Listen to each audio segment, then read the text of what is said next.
This is for September 14th. It's our second week in the book of Genesis. We're in chapters 21 and 22. It's the binding of Isaac.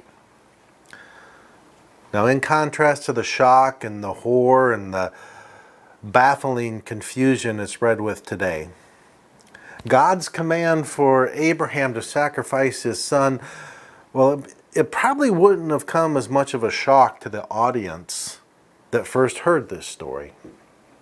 You see, child sacrifice was fairly common in the ancient Near East and practiced by several cultures. It's even attested to in the Hebrew scriptures as when the king of Moab sacrifices his firstborn son to the Moabite god to reverse a losing battle that was happening in 2 Kings chapter 3, and it worked.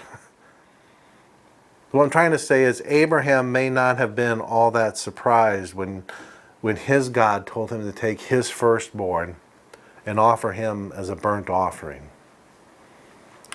Firstborn children are what ancient gods typically, expected from national leaders as a sign of loyalty.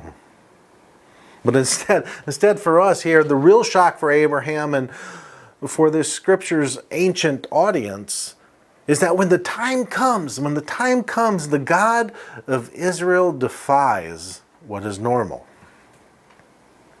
Just as the patriarch pulls his knife to perform the cultural accepted act of devotion, an angel appears declaring that the God of Abraham does not want his son, only his faith.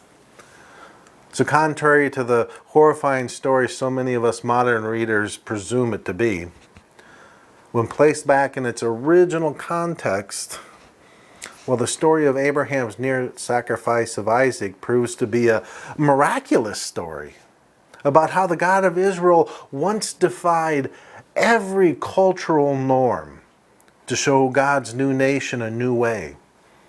And as time passed, it became a story that reminded each generation of Israelites that, their God was different from all the other gods.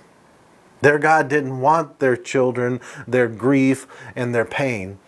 Instead, our God is a God of unexpected grace, of acceptation, defying mercy, and of a faith that doesn't take life, but gives it. Blessings on your week.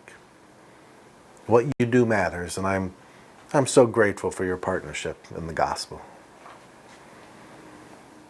In Christ we aspire to journey with one another in grace, in faith, in love.